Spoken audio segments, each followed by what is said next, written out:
ಅಪ್ಪಣ್ಣ ತಂದೆ ಎಷ್ಟು ಎತ್ತರದ ಅನುಭವದ ವಚನವನ್ನು ಬರೀತಾರ ಅಂತಂದ್ರೆ ಇಬ್ರು ಅಲ್ಲಮರ ಸರಿಸಮಾನಕ್ಕೆ ಹೋಗಿ ಅನುಭವದ ವಚನವನ್ನು ಬರೀತಾರೆ. ಕರೆ ಅವನು ನಮ್ಮ ಕೈ ಕೊಟ್ಟ ನಮ್ಗೆ ಬಿಡ್ಸಾಕಾಗಲ್ಲ, ಅಷ್ಟು ಎತ್ತರಕ್ಕೆ ಅನುಭವದ ವಚನ ಬರೀತಾರ. ನೋಡ್ರಿ, ಹಡಪದ ಲಿಂಗಮ್ಮ ತಾಯಿ ಒಂದು ವಚನ ಹೇಳ್ತಾರೆ.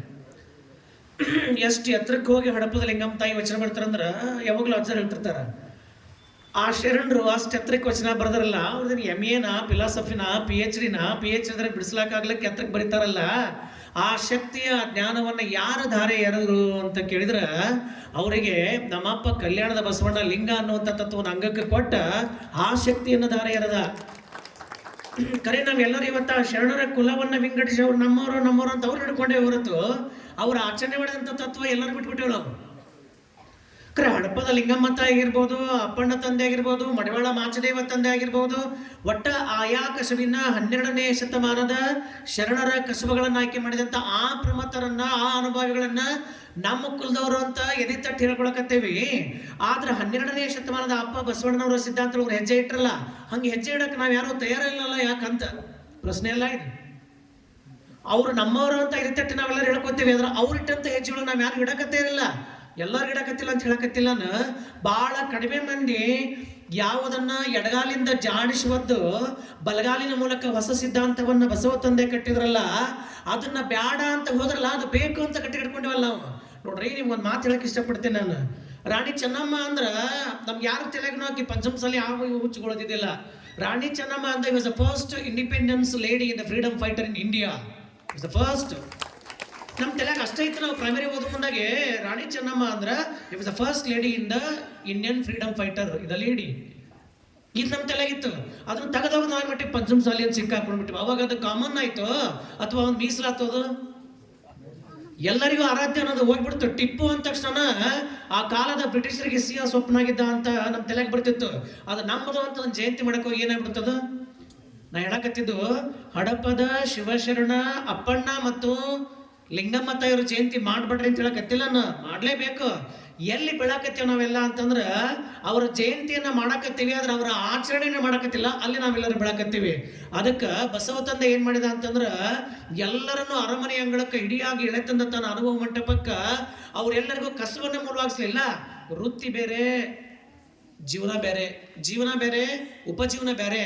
ಉಪಜೀವನ ನಮ್ಮ ಹೊಟ್ಟೆಪಾಡಿಗೆ ನಾವು ಮಾಡುವಂಥ ಕಸುಬುಗಳಾದ್ರೆ, ಜೀವನ ಅಂದ್ರೆ ಏನು ಅಂತ ಆ ಶತಮಾನದ ವಿಶ್ವಗುರು ಬಸವ ತಂದೆ ಎಲ್ಲರನ್ನೂ ತನ್ನ ತೆಕ್ಕೆಳ ಕರ್ಕೊಂಬಂದು ತೋರಿಸಿದ್ನಲ್ಲ. ಎಷ್ಟರ ಮಟ್ಟಿಗೆ ಗಟ್ಟಿಗೊಳಿಸಿದ ಅಂದ್ರೆ ನೋಡ್ರಿ, ಒಬ್ಬ ಲಿಂಗಮ್ಮ ತಾಯಿ ಆ ಶತಮಾನದ ಆಚೆ, ನೀ ಹೆಣ್ಣಂದ್ರ ಮಕ್ಕಳು ಹಣಿಯುವಂಥ ಯಂತ್ರ, ಹೆಣ್ಣಂದ್ರ 4 ಗೋಡೆ ಮಧ್ಯೆ ಇರ್ತಕ್ಕಂಥವಳು, ಹೆಣ್ಣಿಗೆ ಯಾವುದೇ ಅಧ್ಯಾತ್ಮದ ಭೂಷಣವಿಲ್ಲ, ನೀ ಏನೇ ಇದ್ರು ಅಲ್ಲೇ ಬಿದ್ದಿರ್ಬೇಕು ಅನ್ನುವಂಥ ಕಾಲಕ್ಕೆ ಅಲ್ಲಮ್ಮನೆ ಹತ್ರಕ್ಕೆ ನಮ್ಮ ವಚನ ಬರೀತಾಳೆ ಹುಡುಗಟ್ಟಿಗೆ. ಎಷ್ಟು ಚಲೋ ಬಿಡ್ತಾಳ. ಕತ್ತಲೆಯ ಬಾಗಿಲಿಗೆ ಕದವನ್ನಿಕ್ಕಿ ಅಂತಾಳ. ಮತ್ ಮುಂದೆ ಹೇಳ್ತಾರ, ಪಶ್ಚಿಮದ ಕದವ ತೆಗೆದು ಬಚ್ಚ ಬರಿಯ ನೋಡಲೊಲ್ಲದೆ, ಕತ್ತಲೆಯ ಬಾಗಿಲಿಗೆ ಕದವನ್ನಿಕ್ಕಿ ಪಶ್ಚಿಮದ ಕದವ ತೆಗೆದು ಬಚ್ಚ ಬರಿಯ ನೋಡಲೊಲ್ಲದೆ, ಕತ್ತಲೆಯ ಕಾರ್ಕೂಟಕದಲ್ಲಿ ಬಿದ್ದ ನರರುಗಳೆತ್ತ ಬಲ್ಲರು ನಿಮ್ಮ ನಿಜ ಶರಣರ ಅನುಭವವ ಅಪ್ಪಣ್ಣ ಪ್ರಿಯ ಚನ್ನಬಸವಣ್ಣ. ಲಿಂಗಮ್ಮ ತಾಯಿ ಬರೀ ವಚನ. 21ನೇ ಶತಮಾನದ ನೀವುಗಳು ಬರೆಯಕ್ಕಾಗಿಲ್ಲ, ಮೌಗಳೇನು ಬಂದು ಕೂತಿರಲ್ಲ, ನಿಮ್ಗ ಎತ್ತರಕ್ಕೆ ವಚನ ಬರೆಯಕ್ಕಾಗಿಲ್ಲ. ಅರೆ, ನೀನು ದೇವರ ದೈವತ್ವದ ಅನುಭೂತಿಯನ್ನ ನೀನು ಕಾಣಬೇಕು, ಅದು ನಿನ್ನೊಳಗ ಐತಿ ಅಂತ ಗೊತ್ತಾಗಬೇಕಾಗೈತಿ ಅಂತಂದ್ರೆ ಮೊದ್ಲೇಗನೆ ಹೇಳ್ಬಿಟ್ರೆ ಯಾರೋ ಅಪ್ಪಣ್ಣನವರು ಏನ್ ಹೇಳಿದ್ರು, ಎನ್ನಂಗಕ್ಕೆ ಲಿಂಗ ಸಂಗಮ ಮಾಡಿದಾತ ಬಸವಯ್ಯ. ಸ್ಪಷ್ಟದರ ಅವರು. ನಮಗ ಲಿಂಗ ಅನ್ನೋದು ಗೊತ್ತಿದ್ದಿಲ್ಲ ಮರಯ್ಯ. ಆ ಇಷ್ಟಲಿಂಗ ಅನ್ನುವಂಥ ತತ್ವವನ್ನು ನಮ್ಮ ಅಂಗಕ್ಕೆ ಕೊಟ್ಟ ತನ್ಮೂಲಕ ಎನ್ನರಿವಿಗೆ ಜ್ಞಾನದ ಹೊತ್ತಿಗೆಯಾದನಯ್ಯ ಚನ್ನಬಸವಣ್ಣ. ನನ್ನ ಅರಿವಿಗೆ ಜ್ಞಾನದ ಜ್ಯೋತಿಯಾಗಿ ನಿಂತವರು ಚನ್ನಬಸವಣ್ಣ ಅಂತ ಹೇಳ್ತಾರ. ಎನ್ನ ಅನುಭವಕ್ಕೆ ಮೇಲುಗಿರಿಯಾದ ಅಲ್ಲಮ ಅಂತ ಹೇಳ್ತಾರ. ಈ ಮೂವರ ಅಚ್ಚ ಪ್ರಸಾದವ ಕೊಂಡು ನಾನು ಬಯಲೊಳಗೆ ಬಯಲಾದೆ. ಬಸವಣ್ಣ ಪ್ರಿಯ ಚನ್ನಬಸವಣ್ಣ ಅನ್ನುವಂತಹ ಆ ತಂದೆಯ ವಚನ ನಿಮ್ಗ ಯಾರ್ಯಾರು ಬಿಡ್ಸಕ್ ಬರ್ತೈತಿ? ಹಾಡಕ ಬರಂಗಲ್ಲಿ ಚಂದಾಗಿ ಬಿಡಿಸಿದ್ದು ಉಳಿತು ಅಂದ್ರ ಎಷ್ಟು ಎತ್ತರಕ್ಕೆ ಹೋಗಿ ವಚನವನ್ನ ಬರೆದ್ರಲ್ಲ ಅವರು. ಎಲ್ಲಿಂದ ಬರೆದ್ರು, ಹೆಂಗ್ ಬರೆದ್ರು? ಆ ನಾಲೆಜ್ ಐತಲ್ಲ, ಇಟ್ಸ್ ಬಿಯಾಂಡ್ ದ ನಾಲೆಜ್ ಅನ್ನೋದು ಐತಲ್ಲ, ಎಲ್ಲೆಯನ್ನ ಮೀರಿ ನಿಲ್ಲುವಂತ ಆ ಶಕ್ತಿ ಐತಲ್ಲ, ಅದು ಎಲ್ಲಿಂದ ಬಂತು? ಅದೆಲ್ಲಿಂದ ಬಂತಂದ್ರ 12ನೇ ಶತಮಾನದ ವಿಶ್ವಗುರು ಬಸವ ತಂದೆಯ ಸಾರ್ವತ್ರಿಕ ಶಿಕ್ಷಣ ಪದ್ಧತಿ. ಅವ್ರೇನು ಆ ಕಾಲಕ್ಕೆ ಸಾರ್ವತ್ರಿಕ ಶಿಕ್ಷಣ ಪದ್ಧತಿಯನ್ನು ಜಾರಿ ತೆಗೆದ್ವಲ್ಲ, ನಾವು ಹಿಸ್ಟ್ರಿ ಓದು ಮುಂದಾಗ ಬರೀತೇವೆ. ಎಷ್ಟು ತಪ್ಪು ಬರಿತೀವಿ ನಾವು ಅಂತಂದ್ರೆ, ಇತಿಹಾಸ ಓದು ಮುಂದೆ ನಾವು ಬರೆಯಕತ್ತೇವೆ ಲಾರ್ಡ್ ವಿಲಿಯಂ ಬೆಂಟಿಂಗ್ ಮತ್ತು lord corn Wellesley was start in the India the primarily the logic of proper education. ಅರೆ ಅವರು ಶಿಕ್ಷಣವನ್ನ ಜಾರಿಗೆ ತಂದ್ರೆ ಕರೆ ಮರೆಯ 12ನೇ ಶತಮಾನದಾಗ ಕಸ ಹೊಡೆಯುವಂತ ಸತ್ಯಕ್ಕ ಶಿಕ್ಷಣ ಅನ್ನುವಂಥದ್ದು, ಯೋಗ್ಯತೆ ಅನ್ನುವಂಥದ್ದು, ಅಧ್ಯಾತ್ಮ ಅನ್ನುವಂಥದ್ದು ಕೇವಲ ಮೇಲ್ವರ್ಗದವರ ಸಾಹಿತ್ಯ, ಮೇಲ್ವರ್ಗದವರಿಗೆ ಮೀಸಲು ಅನ್ನುವಂಥ ಕೆಟ್ಟ ಕಡುಗತ್ತಲೆಯ ಕಾರ್ಕೂಟಕದ ಅಂಗಳದೊಳಗ ಶಿಕ್ಷಣ, ಜ್ಞಾನ, ವೈರಾಗ್ಯ ಯಾರಪ್ಪನ ಮನೆ ಸ್ವತ್ತಲ್ಲ, ಯಾರು ಪಡ್ಕೊಂತಾರ ಅವ್ರ ಸ್ವತ್ತು ಅಂತ ಕೊಟ್ರಲ್ಲ ಅಪ್ಪ ವಿಶ್ವಗುರು ಬಸವಣ್ಣ, ಅದು ಲಿಂಗಂ ತಾಯಿ ಮತ್ತು ಅಪ್ಪಣ್ಣನವರ ತಾಕತ್ತು. ಬರೆದ್ರು ಅಂದ್ರ ಸುಮ್ಮನೆ ಬರಲಿಲ್ಲ. ಅವತ್ತಿನ ಕಾಲಕ್ಕೆ ಸಾರ್ವತ್ರಿಕ ಶಿಕ್ಷಣ ಅಭಿಯಾನವನ್ನ ತಂದವರು ಬಸವಣ್ಣವರು. ಯಾರು ಎಲ್ಲಿಂದ ಬಂದ್ರು ಅನ್ನೋದು ಮುಖ್ಯ ಅಲ್ಲ, ಎಲ್ಲರಿಗೂ ಕನ್ನಡದಲ್ಲೇ ವಚನಗಳನ್ನ ಬರಲಿಕ್ಕೆ ಹಚ್ಚಿದ್ರಲ್ಲ. ಕನ್ನಡ ಗೊತ್ತಿದ್ದವ್ರಿಗೂ ಕನ್ನಡ ಹೇಳಾಕ ಬರೋದಲ್ಲ, ಕನ್ನಡ ಹೇಳಾಕ ಬಂದು ಬರ್ಯಾಕ ಬರ್ಲಿಕ್ಕಂದ್ರೆ ಅವ್ರಿಗೂ ಕೂಡ ಕನ್ನಡವನ್ನ ಬರಲಿಕ್ಕೆ ಹಚ್ಚಿದ್ರು. ಕನ್ನಡದ ಗಂಧ ಗಾಳಿ ಇಲ್ದವ್ರಿಗೂ ಕೂಡ ದೂರ ದೂರ ದೇಶಗಳಿಂದ ಬಂದ್ರಲ್ಲ, ದೂರ ದೂರ ರಾಜ್ಯಗಳಿಂದ ಬಂದ್ರಲ್ಲ, ಅವರೆಲ್ಲರಿಗೂ ಕೂಡ ಕನ್ನಡದಲ್ಲೇ ವಚನವನ್ನು ಬರಲಿಕ್ಕೆ ಕೇಳಿ, ಕನ್ನಡದಲ್ಲೇ ಶರಣ ಸಾಹಿತ್ಯವನ್ನು ಬರ್ಷಿಸಿ ಕನ್ನಡದ ಮೊದಲ ಧರ್ಮ ಅನ್ಸ್ಕೊಂಡಿದ್ದು ಅದು ನಮ್ಮಪ್ಪ ಕೊಟ್ಟಂತ ಕಲ್ಯಾಣದ ಬಸವಣ್ಣನ ಧರ್ಮ. ಅದಕ್ಕೆ ಅವ್ರು ಹೇಳಿದ್ರು, ಎನ್ನಂಗಕ್ಕೆ ಲಿಂಗ ಸಂಗಮ ಮಾಡಿದಾತ ಬಸವಯ್ಯ. ಪ್ರಪಂಚಕ್ಕ ಲಿಂಗ ಅನ್ನುವಂಥ ಹೊಸ ಹಾದಿಯ ಬೆಳಕನ್ನು ತಂದು ಕೊಟ್ಟವರು ನಮ್ಮಪ್ಪ ಕಲ್ಯಾಣದ ಬಸವಣ್ಣ ಅಂತ ಸಮಕಾಲೀನ ಹೇಳಕತ್ತಾರ. ನಾವು ಇವತ್ತಿಗೆ ತಡಕತ್ತೀವಿ, ಆದ್ರೆ ಅದನ್ನ ಹೇಳಕತ್ತಾರ ಯಾರು ಅಂದ್ರ ಆ ಶತಮಾನದ ಸಮಕಾಲೀನ ಶರಣರು. ಅವ್ರ ಜೊತೆ ಇದ್ದಂಥವ್ರು. ಲಿಂಗ ಮತ್ತು ಲಿಂಗಾನುಭಾವದ ತತ್ವವನ್ನ ನಮ್ಗೆ ಯಾರು ಕೊಟ್ಟರು ಅಂದ್ರೆ ನಮ್ಮಪ್ಪ ಕಲ್ಯಾಣದ ಬಸವಣ್ಣ ತಂದು ಕೊಟ್ಟ ಅನ್ನುವಂಥ ಮಾತನ್ನ ಅವತ್ತು ನಮ್ಮವ್ವ ಲಿಂಗಮ್ಮ, ನಮ್ಮಪ್ಪ ಹಡಪದ ಅಪ್ಪಣ್ಣ ತಂದು ಹೇಳಕತ್ರ.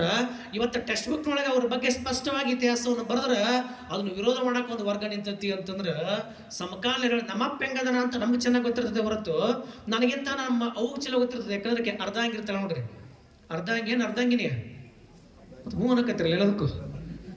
ಅರ್ಧಾಂಗಿನಿ ಆಕಿಗೆ ಚೆನ್ನಾಗಿ ಗೊತ್ತಿರ್ತದೆ ನನ್ನ ಗಂಡ ಹೆಂಗಂತೇಳಿ. ಆಕಿಗಿಂತನೂ ಹಡದಕ್ಕಿಗೆ ಭಾಳ ಚಂದ. ಅಯ್ಯ ನೀನು ಐದು ನಾನು ಮಾಡಿ ಕುಂದ್ರ ಅಂತಿರ್ತಾಳೆ ನೋಡಿ ಹಡದಕ್ಕಿ. ಅನ್ನಂಗಿಲ್ಲ, ನಿನ್ನ 5 ದೇಶ ನನಗೆ ಗೊತ್ತಿಲ್ಲ ಅಂತ ಇರ್ತಾಳೆ. ಯಾಕಂದ್ರೆ ಹಡದ 5 ದೇಶ ಮಾಡಿ ಅಕ್ಕನ ಹೆಸರಿಟ್ಟಿರ್ತಾಳಲ್ಲ, ಆಕಿಗೆ ಭಾಳ ಚೆನ್ನಾಗಿ ಗೊತ್ತಿರುತ್ತೆ. ಯಾಕೆ ಈ ಮಾತಿಲ್ಲಿ ಹಿಂಗೆ ಸ್ಪಷ್ಟವಾಗಿ ಹೇಳಕತ್ತೇನಂದ್ರ, ಯಾರು ಅಂಗಮನ ಭಾವಕ್ಕ ಲಿಂಗಾಯತ ಧರ್ಮವನ್ನು ಕೊಟ್ಟರು ಅನ್ನೋದಕ್ಕ ಸ್ವತಃ ಅಪ್ಪಣ್ಣ ಮತ್ತು ಲಿಂಗಮ್ಮ ತಾಯಿ ಹೇಳಕತ್ತಾರ. ಅದಕ್ಕೆ ನಾ ಇಡೀ ಹಡಪಿಗ ಸಮಾಜಕ್ಕೆ ಏನು ವಿನಂತಿ ಅಂತಂದ್ರ, ಅವ್ರು ಹೇಳಿದಂತ ತತ್ವದೊಳಗೆ ನಾವು ಬದುಕಬೇಕು ಅಂತಂದ್ರ ನಾವು ಕೂಡ ಅಷ್ಟಾವರಣ, ಪಂಚಾಚಾರ, ಶಟಸ್ಥಲಕ್ಕ ಬದ್ಧರಾಗಿದ್ರೆ ಮಾತ್ರ ನಮ್ಮ ಮನೆಯೊಳಗ ಲಿಂಗಮ್ಮ ಮತ್ತು ಅಪ್ಪಣ್ಣವ್ರು ಇರ್ತಾರೆ. ಇಲ್ಲ ಅಂದ್ರೆ ಇಲ್ಲ, ಇಲ್ಲ ಅಂದ್ರೆ ಇಲ್ಲ. ಅದಕ್ಕ ನಾವು ಸ್ಪಷ್ಟವಾಗಿ ತಿಳ್ಕೊಂಡಿರ್ಬೇಕ.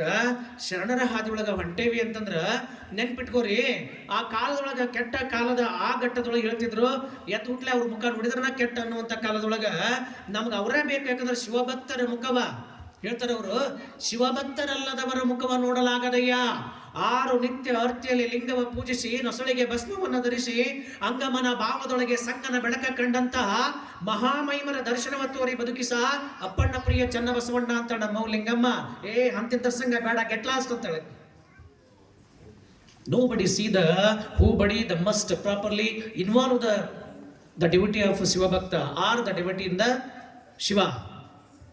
ಯಾರು ನಿಜವಾಗ್ಲೂ ಶಿವಭಕ್ತರ ಹಾದಿ ಒಳಗೆ ಹೋಗ್ತಾರಲ್ಲ, ನಿತ್ಯ ಲಿಂಗ ಸಂಘದೊಳಗೆ ಇರ್ತಾರಲ್ಲ, ಮಾರಯ್ಯ ಸಂಗನ ಬಸವಣ್ಣ ಅಂಥವ್ರ ಮುಖ ತೋರಿಸು ಮಾರಯ್ಯ, ನನಗೆ ಅಂಥವ್ರು ಅಲ್ದೇ ಇರ್ತಕ್ಕಂಥ ಮುಖ ತೋರಿಸ್ಬೇಡ ಅನ್ನುವಂಥ ಗಟ್ಟಿತನ ಲಿಂಗಮ್ಮ ತಾಯಿ ಹೇಳ್ತಾಳ. ಅಂತಂದ್ರ ನಮ್ಮದೇ ಸಮಾಜದ ಈ ಜನಾಂಗ ಇವತ್ತು ಅವರ ಸ್ಮರಣೆಯನ್ನ ಮಾಡೋದ್ರ ಮೂಲಕ ಇವತ್ತು ಅವರು ದಾಸೋಹನ ವಹಿಸ್ಕೊಂಡಾರಲ್ಲ. ಸೊ ಹೀಗಾಗಿ ಆಚರಣೆ ಅನ್ನೋದು ಬರೀ ಅವ್ರನ್ನ ಸ್ಮರಣೆ ಮಾಡೋದಲ್ಲ, ಬರೀ ಅವರ ಇತಿಹಾಸದ ಬಗ್ಗೆ ಕುರಿತು ಮೆಲುಕು ಹಾಕೋದಲ್ಲ. ಅವ್ರನ್ನ ಇಟ್ಕೊಂಡ್ರು ಎಂಥ ದೊಡ್ಡವರು. ಸಣ್ಣದೊಂದು ಪ್ರಸಂಗ ಹೇಳಿ ನಾನು ಮಾತು ಮುಗಿಸ್ತೀನಿ. ಭಾಳಷ್ಟು ಮಂದಿ ಮಾತಾಡೋರ ಮತ್ತೆ ಅವ್ರು ಕುಡ್ದ ಮಾತಾಡೋಣಂತ. ಎಷ್ಟು ದೊಡ್ಡವರು ಅಂತಂದ್ರ ಅಲ್ಲಮ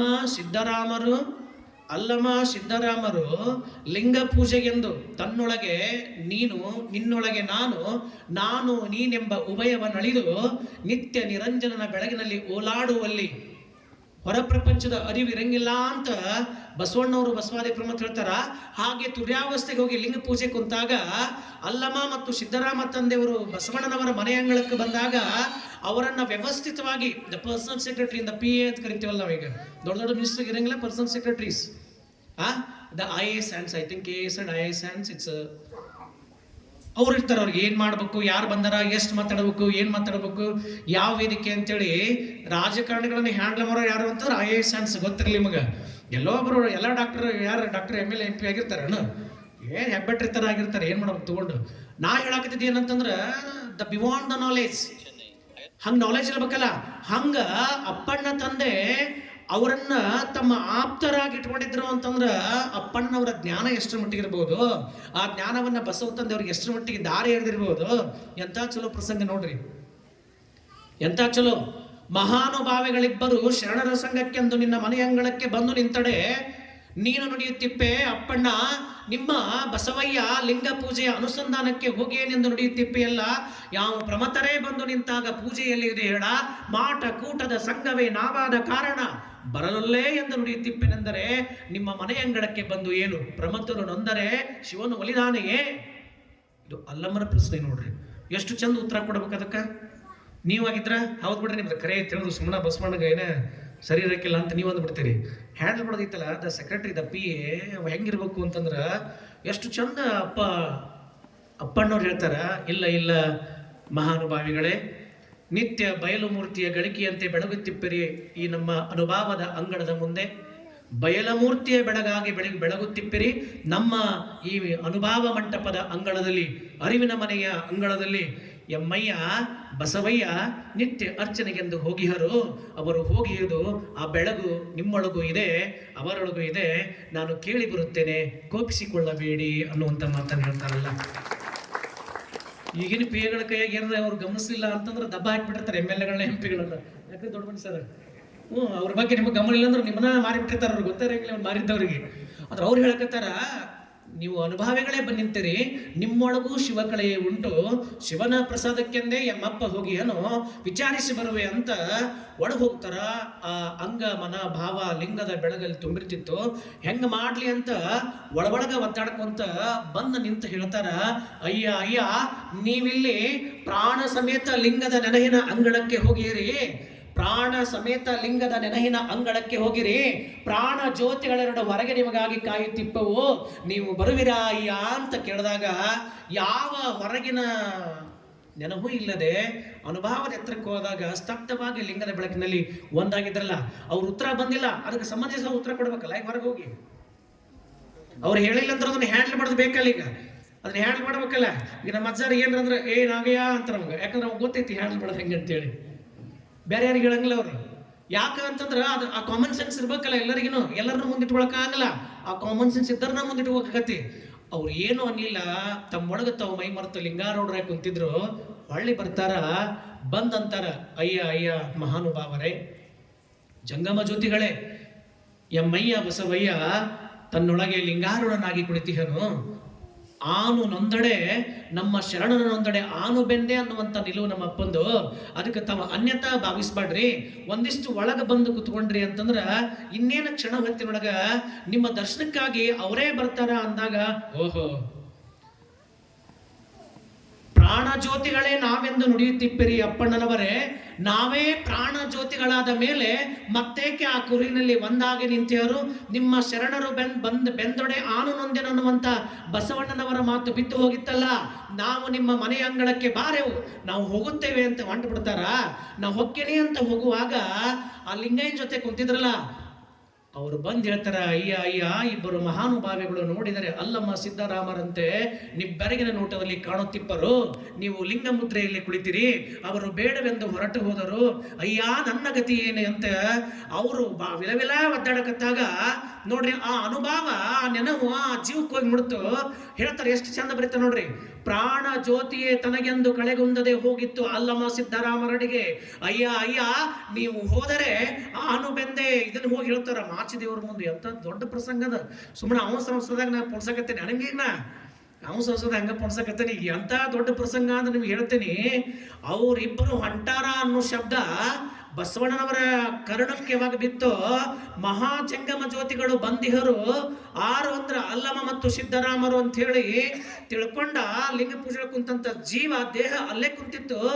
ಪ್ರಾಣ ಜ್ಯೋತಿಯೇ ಅವರನ್ನ ಕರ್ಲಿಕ್ಕೆ ಹೋಯ್ತು ಅಂತಂದ್ರ ಇಲ್ಲಿಗೆ ಅಪ್ಪ ಬಸವ ತಂದೆಯ ಸಿದ್ಧಾಂತ ಏನು ಅಂತಂದ್ರ, ಯಾವ ಕಾಯಕದೊಳಗಿರಲಿ, ಲಿಂಗ ಕಾಯಕದೊಳಗಿರಲಿ, ನಿತ್ಯ ಕಾಯಕದೊಳಗಿರಲಿ, ಜೀವ ಕಾಯಕದೊಳಗಿರಲಿ, ಭಾವ ಕಾಯಕದೊಳಗಿರಲಿ, ಮನ ಕಾಯಕದೊಳಗಿರಲಿ, ಇಂತಿ ತ್ರಿವಿಧ ಕಾಯಕಗಳು ಒಂದುಗೂಡಿದ ಆವ ಕಾಯಕದಲ್ಲಿ ಆದಡು ನಿಲ್ಲು ಎಮ್ಮ ಪ್ರಮತರು ಬೆಂದಿಹರ್ ಎಂದರೆ ನಾನು ಸೈರಿಸನು ಅಂತ ಅವರ ಪ್ರಾಣವೇ ಅವರನ್ನು ಕರೀಲಿಕ್ಕೆ ಹೋಗತಿ ಅಂತಂದ್ರ ಬಸವಣ್ಣವ್ರ ನಿಲುವು ಎಷ್ಟು ದೊಡ್ಡದು ಹೇಳಲ್ಲ, ಎಂತ ದೊಡ್ಡ ನೀವು ಹೇಳಲ್ಲ. ಅವ್ರದ್ದು ಎಷ್ಟು ಎತ್ತರಕ್ಕ ಬಸವಣ್ಣವ್ರು ಇದ್ರು ಅಂತಂದ್ರ ಸುಮ್ಮನೆ ಏನು ಅವ್ರ ಬಗ್ಗೆ ಬರಿಬೇಕು ಅಂತಂದ್ರ ಎಷ್ಟು ಚಲೋ ಹೇಳ್ತಾಳೆ ನಮ್ಮ ಲಿಂಗಮ್ಮ. ಲೋಕದ ಯೋಗಗಳೆಲ್ಲವೂ ಹ್ಯಾಂಗೆ ಬಿದ್ದು ಹೋದವು ನೋಡ. ಲಿಂಗಮ್ಮ ಹೇಳ್ತಾಳ, ಈ ಲೋಕದ ಯೋಗಗಳೆಲ್ಲವೂ ಹ್ಯಾಂಗೆ ಬಿದ್ದು ಹೋದವ ನೋಡ, ತನ್ನ ನರಿಯದೆ ಗಣವನೇ ಪೂಜಿಸಿ ಸತ್ತು ಮಣ್ಣಾದವ ನೋಡ. ಲಿಂಗ ಯೋಗದ ಹಾದಿಯೊಳಗೆ ಸಂಗನ ಬಸವಣ್ಣಯ್ಯನಿಗೆ ಲಿಂಗವ ತೋರಿದನಾಗಿ ಆನು ಮಂಗಳದ ಮಹಾಬೆಳಗಿನಲ್ಲಿ ಓಲಾಡಿದನು ಅಪ್ಪಣ್ಣ ಪ್ರಿಯ ಚನ್ನ ಬಸವಣ್ಣ ಅಂತ. ಯೋಗ ಅಂದ್ರೆ ಜಗತ್ತಿನ ಒಂದ ಯೋಗ, ಯೋಗ ಅಂದ್ರೆ ಒಂದೇಶ್ವ ಯೋಗ. ಯೋಗ ತನ್ನನ್ನು ಅರಿವ ಗಣ ಯಾವುದಂದ್ರ ಅದುವೇ ಲಿಂಗಾಂಗ ಯೋಗ ಅಂತ ನಮ್ಮಪ್ಪ ಸಂಗನ ಬಸವಣ್ಣಂಗೆ ತೋರಿಸಿದಂತ ಮುದ್ರೆಯನ್ನು ಒತ್ತಳಲ್ಲ Lingamma. It's judgement of the supreme court. ಆರ ಅನುಭವ ಮಂಟಪ. ಆ ಶರಣರ ಸಾಹಿತ್ಯದ ಅನುಭವ ಕೂಟದೊಳಗ ಲಿಂಗಮ್ಮನ ಮುದ್ರೆ ಐತಲ್ಲ, ಲಿಂಗ ಅನುಭವ ಯೋಗ ಅನ್ನುವಂಥದ್ದು ನೆನಪಿಟ್ಬಾರ ನೀವೆಲ್ಲ ಮುಂಡ್ರಿ ಭಕ್ತರ. ಪ್ರಪಂಚದ ಎಲ್ಲ ಯೋಗಗಳು ಹಿಮಾಲಯದಲ್ಲಿ ಹುಟ್ಟಿ ಜಗತ್ತನ್ನ ಆವರಿಸಿದ್ರ, ಕರ್ನಾಟಕದ ಕಲ್ಯಾಣ ಪ್ರಾಂತದಲ್ಲಿ ಈ ಲಿಂಗ ಯೋಗ ಅನ್ನೋದು ಹುಟ್ಟಿ ಜಗತ್ತನ್ನ ಇವತ್ತ ಆವರಿಸಕತ್ತಿದ್ರ ಅದು ನಮ್ಮಪ್ಪ ಕೊಟ್ಟಂತ ಲಿಂಗ ಯೋಗದ ಹಾದಿ. ಅದನ್ನೇ ಲಿಂಗಮ್ಮ ಅಪ್ಪಣ್ಣ ತಂದೆಯವರು ಅನುಕರಣೆ ಮಾಡಿ ಆ ಹಾದಿಯೊಳಗೆ ಹೊರಟರು. ಅದಕ್ಕೆ ಇವತ್ತ ಮಹಾಶಿವಶರಣ ದಂಪತಿಗಳ ಸ್ಮರಣೋತ್ಸವ. ಅವ್ರು ಇಲ್ದ ಎಷ್ಟು ಶತಮಾನಗಳು, ಎಷ್ಟು ನೂರು ವರ್ಷಗಳು ಹೋದವು. ಇವತ್ತು ನಮ್ಮ ಮಧ್ಯೆ ಲಿಂಗಮ್ಮ ತಾಯಿ ಇಲ್ಲ, ಮತ್ತ ಅಪ್ಪಣ್ಣ ತಂದೆನೂ ಇಲ್ಲ. ಎಷ್ಟು ವರ್ಷಗಳು ಗತಿಸಿ ಹೋದವು? 900 ವರ್ಷಗಳವರು ಗತಿಸೋದ್ರೂ ಕೂಡ ಅಚ್ಚಳಿಯದೆ ಆ ಇಬ್ಬರು ದಂಪತಿಗಳು ನಮ್ಮ ತಲೆಗೆ ಅದಾರ ಅಂತಂದ್ರ ಅಲ್ಲಿ ಕುಲಮದ ಇಲ್ಲ, ನೆಲಮದ ಇಲ್ಲ, ಹಣಮದ ಇಲ್ಲ, ಯಾವ ಮದವೂ ಇಲ್ಲದೆ ಎಲ್ಲವನ್ನ ಅಳಿದು ನಿಶ್ಚೀಮ ನಿರಾಳ ಜಂಗಮ ಸೂತ್ರದೊಳಗ ಆ ಇಬ್ಬರನ್ನ ಇಲ್ಲಿಟ್ಟು ಈ ಮಠದ ಅಂಗಳದಲ್ಲಿ ಪರಮ ಪೂಜ್ಯ ನಿಜಗುಣಾನಂದ ಮಹಾಸ್ವಾಮಿಗಳು ಅವರ ಸ್ಮರಣೆಯನ್ನ ಮಾಡಿಸೋದ್ರ ಮೂಲಕ ಈ ಕಾರ್ಯಕ್ರಮಕ್ಕೆ ಚಾಲನೆ ಕೊಟ್ಟಾರ ಅಂತಂದ್ರ ಏನು ಬರೀತಾನೊಬ್ಬ ಕವಿ ಒಂದ್ ಕಡೆ ಅಂತಂದ್ರ, ಅಡಪಿಗರು ನಾವು ನೀವು ಕೇಳಿರೋ ನಿಮಗೆ ಬರಕತ್ತ ನೀವು ಎಷ್ಟು ಚಲೋ ಹೇಳ್ತಾನಂತಂದ್ರವ, ಅಡಪಿಗರು ನಾವು ನೀವು ಕೇಳಿರೋ ಅಡಪಿಗರೆಂದು ನುಡಿಯುತ್ತಿಪ್ಪದು ಲೋಕ, ಮುಂದೆ ನಾವೇ ಹಡಪಿಗರಾದೆವು, ನಿಮ್ಮನ್ನ ತೊಳಗಲು ಬೆಳಗಲು ಬೆಳೆಯಲು, ನಿಮ್ಮ ಸುಂದರ ಕೂಟಕ್ಕೆ ಔತಣ ಬಿಡಲು, ನಿಮ್ಮ ಮುಖದ ಮುದ್ರೆಗೆ ಸೌಂದರ್ಯವನ್ನು ಒತ್ತಲು ನಾವೇ ಬೇಕು, ನಾವಿಲ್ಲದಿದ್ದರೆ ನೀವು ಕುರುಪಿಗಳು ನೋಡ ಅನ್ನುವಂಥ ಮಾತನ್ನ ಒಬ್ಬ ಕವಿ ಒಂದ್ ಕಡೆ ಬಾ ಚಂದ ಹೇಳ್ತಾನ ಅಲ್ಲ. ಅವ್ರು ಇಲ್ಲ ಅಂತಂದ್ರೆ ಎಲ್ಲಿ ನಿನ್ನ ಗಡ್ಡ, ಎಲ್ಲಿ ನಿನ್ನ ಮೀಸಿ, ಕಣ್ಣೆ ನೋಡಕ್ಕಂತ ಮಂಟಿ ಅಂದ್ರೆ ಓಡಕ್ಕೆ ಮಗನ ಎಲ್ಲಿಗೋ ಕೇಳ. ಅಲ್ಲಿಗೆ ಹೋಗಿ ಚಂದ ಕಟಿಂಗ್ ದಡ್ಡ ಏನೇನೋ ಕಟಿಂಗ್ ಅದು ಈಗಂತೂ it's fantastic. You know that in the one cutting I think it's near about 600 to 5,000. ಇವತ್ತ ನೀವೇ ನಮ್ಮ ಹಡಪಿಗರು ನಮ್ಮ ಕೆಳಮಟ್ಟದ ಕಸಬು ಅಂತ ತಲೆಗೆ ತೆಗೆದಾಕಿರದನ. ನಿಮ್ಮ ಕಸಬಿಗೆ ಎಷ್ಟು ವ್ಯಾಲ್ಯೂ ಐತೆ ಅಂತಂದ್ರೆ ಡಿಸೈನ್ ಕಟಿಂಗ್. ಒಂದು ಕಟಿಂಗ್ ಬೆಂಗಳೂರೊಳಗೆ ಅರವಿಂದ್ ಜಂತಿಯವ್ರನ್ನ ಕರ್ಕೊಂಡು ಹೋಗಿದ್ರು.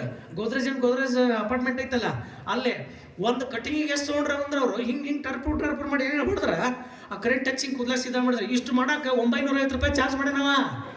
ನೀವು ತಿಳ್ಕೊಂಡಿರಿ ನಮ್ಮ ಕಸಬು ಭಾಳ ಕೆಟ್ಟದ್ದು ಕಡಿಮೆದಂತೆ ಭ್ರಮೆ ಅಂತದ. ಹುಬ್ಳಿ ಅಂತ ಸಿಟಿ ಒಳಗೆ ಇಸ್ಲಾಮ್ರ ಆ ವೃತ್ತಿಯನ್ನು ಹಾಕೊಂಡ್ರೆ ಗೊತ್ತಾ ನಿಮ್ಗೆ? ಇಸ್ಲಾಮ್ರ ಇವತ್ತು ನಿಮ್ಮ ವೃತ್ತಿ ಏನು ಮಾಡಕತ್ತಾರ? ಇಸ್ಲಾಮ್ರ ನೆನ್ಪಿಟ್ಕೋರಿ ಎಷ್ಟು ಸಂಪಾದನೆ ಮಾಡಕತ್ತಾರ ಅಂದ್ರೆ, यूपी में नाई वाला कहता है तो यूपी में सारे के सारे नाई वाला कोई अड़पिक नहीं है, सारे के सारा इस्लाम है. बताओ अब क्या करें हम? तुम तो ಶರ್ಮ ಹಾಕಿ छोड़ दिया. ನೀನು ನಾಚಿಗೆ ಬಂದು ನನ್ನ ವೃತ್ತಿ ಅಲ್ಲ ಅಂತ ಬಿಟ್ಟಿ ಐಬುದ್ಗೇಡಿ. ನಿನ್ನ ವೃತ್ತಿಯನ್ನು ಆಕ್ರಮಣ ಮಾಡಿದಂತ ಮುಸ್ಲಿಮರು ಇವತ್ತು ಒಂದೊಂದು ಕಟಿಂಗ್ ಡಿಸೈನ್ ಎಷ್ಟು ತೊಳಕತ್ತಾರ ಅಂದ್ರೆ ಅಪ್ ಟು 800 to 5,500. ಅಲ್ಲಿಗೆ ನಮ್ಮ ಅಪ್ಪಣ್ಣರ ಸಮಾಜದವರು ಏನು ಅಂತಂದ್ರೆ ಇವತ್ತ ನಮ್ಮ ವೃತ್ತಿಯನ್ನ ನಾವು ನಮ್ಮ ವೃತ್ತಿ ಬಗ್ಗೆ ನಮ್ಮ ಸಿದ್ಧಾಂತದ ಬಗ್ಗೆ ನಮ್ ಗೌರವ ಇರ್ಬೇಕು. ಹಂಗಂತೇಳಿ ಇನ್ನೊಬ್ಬರನ್ನ ದ್ವೇಷ ಮಾಡ್ಕೊಂತ ಕುಂದ್ರದಲ್ಲ. ನಮ್ಮ ಬಗ್ಗೆ ಪ್ರೀತಿ, ಇನ್ನೊಬ್ಬರ ಬಗ್ಗೆ ಅಪಾರವಾದ ಗೌರವ, ಇದನ್ನು ನಮ್ಮ ಅಪ್ಪ ಬಸವತಂದೆ ನಮ್ಗೆ ಕಲಿಸ್ಕೊಟ್ರು. ಆ ದಿಶೆಯೊಳಗ ಹಡಪದ ಲಿಂಗಮ್ಮ ತಾಯಿ ಮತ್ತು ಅಪ್ಪಣ್ಣರ ಬಗ್ಗೆ ಮತ್ತೆ ಯಾವಾಗ ಚರ್ಚೆ ಮಾಡೋಣ ಅಂತ ಮಾತನ್ನ ಹೇಳಿ ಇವತ್ತಿನ ಈ ತುಂಬಿದ ಸಭೆಯಲ್ಲಿ